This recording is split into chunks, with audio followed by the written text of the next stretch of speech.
আমার বাবারে কি ছোট মোটো একটা কাডুলার মাঝে শুয়ায় তুইছে।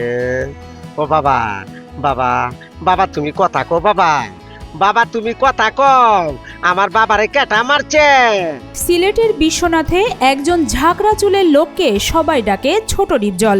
ছোট ডিপজল খ্যাত সেই রফিকুল ইসলাম তার কণ্ঠে জীবন্ত করে তোলেন দেশের খলনায়ক ডিপজলের জনপ্রিয় নানা সংলাপ ও ভঙ্গি। চোখ বন্ধ করে শুনলে যে কারো মনে হবে স্বয়ং ডিপজল সামনে দাঁড়িয়ে আছেন।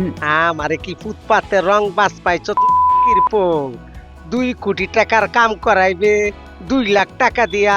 রফিকুল ইসলাম যে শুধুমাত্র ডিপজলের অনুকরণ করেন এমনটা নয়। প্রয়াত নায়ক মান্না, খলনায়ক মিশা সওদাগর ও মিজু আহমেদ, উপস্থাপক হানিফ সংকেত সহ বহু অভিনেতার কণ্ঠস্বর তিনি নিখুঁতভাবে অনুকরণ করতে পারেন। তার মুখ থেকে পশু পাখির ডাক শুনলে চমকে উঠতে হয়। তার গানের গলাও বেশ ভালো।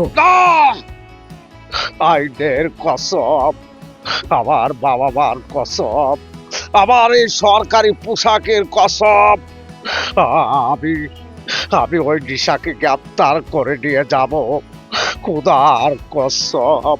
বান্ডেল থাকলে প্রতি সেনমানিতে টাকা বাঁচবে। বিকাশ সেনমানি বান্ডেল কিনে জিতুন প্রতি লেনদেনে। সিলেটের বিশ্বনাথে গত 2 দশক ধরে সপরিবারে বসবাস করছেন রফিকুল ইসলাম। তবে কিশোরগঞ্জের তারাইল উপজেলায় তার জন্ম হয়েছিল। অভিনয় শিল্পকে তিনি প্রাণ মনে করলেও তার দিনের প্রায় পুরোটাই চলে যায় অটোরিকশা চালিয়ে। তবে সুযোগ পেলে সবাইকে নিজের প্রতিভা দেখানোর প্রত্যয় তার মাঝে এখনো বেঁচে আছে।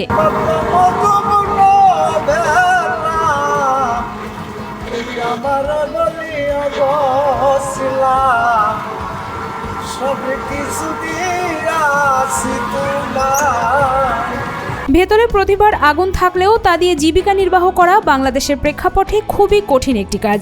সিলেটের সেই ছোট ডিপজলের জীবিকা নির্বাহের চাকা তার ভাড়া করে আনা অটোরিকশা। রিকশার চাকা ঘুরলে খাদ্য সংগ্রহের চাকা ঘোরে, চাকা একদিন না ঘুরলেই না খেয়ে থাকবে তার 7 জনের বড় একটি পরিবার। ছবি তোমার বিধান দয়াল, বুঝা বড় ভীষণ দায়ী, সবকিছুর ছেড়ে কেন আজ আমরা অসহায়। যার নুন আনতে পান্তা ফুরাই, তার কাছে স্মার্টফোন তো এক আকাশ কুসুম বিলাসিতা। বর্তমান যুগে মানুষের নিজেদের প্রতিভা সহজে দেশে বিদেশে সবার কাছে প্রকাশ করার অন্যতম হাতিয়ার সোশ্যাল মিডিয়া। সুপ্রিয় দর্শক মন্ডলী, খুব কষ্টের মাঝে আছে আমার ফ্যামিলিতে প্রায় 7 জন মানুষ, বউ ছেলে পোলাপান নিয়ে অনেক কষ্ট করে আজ একটি অটো রিক্সা চালিয়ে জীবন জীবিকা করতেছি। অবশ্য ছোট ডিপজল কিভাবে ইউটিউব ফেসবুকে নিজের মেধার পরিচয় দিতে থাকবে? তার হাতে তো স্মার্টফোন তুলে নেওয়ার সাধ্যই হয়ে উঠছে না পরিবারের নিত্য প্রয়োজনীয় চাহিদা পূরণ করতে করতে। একটি ভাড়া গাড়ি আরেকখান থেকে ভাড়া করে গাড়িটি চালাইতেছি। দেখেন, নুন আনতে ফান্তা পুরা, চাল কিনলে আবার মাছ কিনতে পারি না, মাছ কিনলে আবার ডাল কিনতে পারি না। এরকম এক সমাজে এরকম একটা প্রতিষ্ঠানে গেছি। একসময় ভালো ছিল, আর এখন বর্তমানে অবস্থা খুব খারাপ আমার। রফিকুল ইসলামের জীবন সংগ্রামের গল্প স্বপ্ন ও রূঢ় বাস্তবতার মিশেলে এক ঘূর্ণায়মান প্রতিচ্ছবি। অভিনয়ের প্রতি তার গভীর ভালোবাসা, তবে অভাবের অদৃশ্য শেকল গলায় থাকার কারণে অভিনয় জগতের মঞ্চের ঝলমলে আলো থেকে দূরে থাকতে তিনি বাধ্য। আমার জীবনটারে নিয়ে অনেক খেলা করছ। ওই চৌধুরী, আমরা গরিব হইল মানুষ, আমি তোমার মাইয়ারে ভালোবাসি নাই, তোমার মাইয়া আমারে ভালোবাসছে।